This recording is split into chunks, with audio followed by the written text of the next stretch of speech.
നമസ്കാരം. ജമ്മു കാശ്മീരിലെ അതിർത്തി മേഖലകളിൽ പാക് ഡ്രോണുകളുടെ സാന്നിധ്യം വീണ്ടും റിപ്പോർട്ട് ചെയ്തതിനെ തുടർന്ന് സുരക്ഷാ സേന അതീവ ജാഗ്രതയിൽ. ആഴ്ചകൾക്ക് മുൻപേ സാംബ, പൂഞ്ച്, രജൌരി സെക്ടറുകളിലെ നിയന്ത്രണ രേഖയ്ക്ക് സമീപമായിരുന്നു സംശയാസ്പദമായ രീതിയിൽ ഡ്രോൺ നീക്കങ്ങൾ കണ്ടെത്തിയത്. നൌഷറ സെക്ടറിൽ നിയന്ത്രണ രേഖയ്ക്ക് സമീപം പാക് ഡ്രോണിന് നേരെ ഇന്ത്യൻ സൈന്യം വെടിയുതിർത്തിരുന്നു.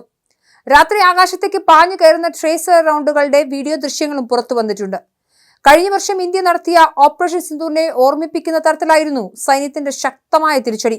ഡ്രോണുകൾ ആയുധങ്ങളോ മയക്കുമരുന്നോ വർഷിച്ചിട്ടുണ്ടോ എന്നറിയാൻ സൈന്യം പ്രദേശത്ത് തെരച്ചിൽ നടത്തിയിരുന്നു. ഓപ്പറേഷൻ സിന്ദൂറിനൊടുവിൽ വെടിനിർത്തൽ പ്രാബല്യത്തിൽ വന്നെങ്കിലും അത്ര ശാന്തമല്ല ഇന്ത്യ പാക് ബോർഡർ. അതിർത്തി കടന്നുള്ള പാകിസ്ഥാന്റെ സാഹസങ്ങളാണ് പലപ്പോഴും നിയന്ത്രണ രേഖയെ സംഘർഷഭരിതമാക്കുന്നത്. നിരന്തരമായി ഇന്ത്യൻ അതിർത്തിയിൽ പാകിസ്ഥാൻ ഡ്രോണുകൾ പറത്തുന്നുണ്ട്. കഴിഞ്ഞ ഏതാനും ദിവസങ്ങളായി ജമ്മു കാശ്മീരിലെ പൂഞ്ച്, സാംബ സെക്ടറുകളിൽ പാക് ഡ്രോണുകൾ ഇരമ്പുകയാണ്. ലൈറ്റുകൾ തെളിച്ച് താഴ്ന്നു പറക്കുന്ന മിന്നാമിനുങ്ങുകളെ അനുസ്മരിപ്പിക്കുന്ന ഇവ ചാവേർ ഡ്രോണുകളല്ല എന്നാണ് പ്രതിരോധ വിദഗ്ധർ പറയുന്നത്. എന്തായാലും ഇന്ത്യൻ സൈന്യം അതീവ ജാഗ്രതയിലാണ്. അതിർത്തിയിൽ ഇന്ത്യയുടെ വിള്ളലുകളും ദൗർബല്യങ്ങളും കണ്ടെത്തുകയാണ് ശത്രുരാജ്യത്തിന്റെ പ്രധാന ലക്ഷ്യമെന്നും പ്രതിരോധ വിദഗ്ധർ പറയുന്നു.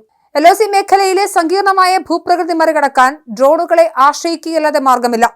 കൂടാതെ അതിർത്തിയിൽ ഇന്ത്യൻ സൈന്യം ഏതുതരം റഡാറുകളാണ് വിന്യസിച്ചിരിക്കുന്നതെന്നും തിരിച്ചടിക്കുന്നത് ഏതു വിധത്തിലായിരിക്കുമെന്നും മുൻകൂട്ടി കാണുന്നതിനും ഈ ചെറു ഉപകരണത്തെ പാകിസ്ഥാൻ ആശ്രയിക്കുന്നുണ്ട്.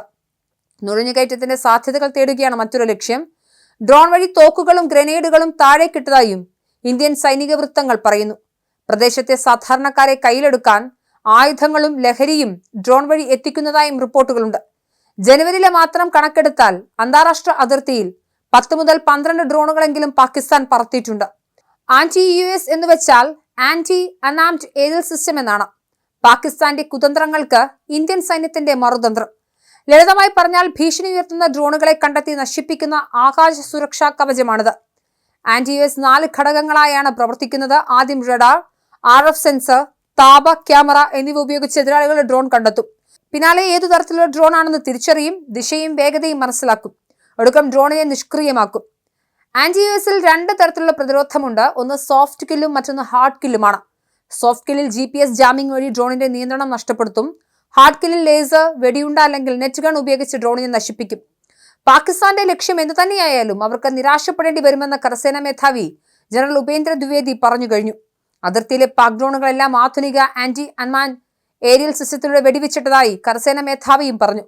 പാകിസ്ഥാന്റെ ഭാഗത്തു നിന്നുള്ള ചെറിയൊരു നീക്കത്തിന് പോലും അതിശക്തമായ തിരിച്ചടി ഉണ്ടാകും. ഓപ്പറേഷൻ സിന്ദൂർ അവസാനിച്ചിട്ടില്ലെന്നുകൂടി ഇന്ത്യൻ കരസേനാ മേധാവി പാകിസ്ഥാന് മുന്നറിയിപ്പ് നൽകിയിട്ടുണ്ട്.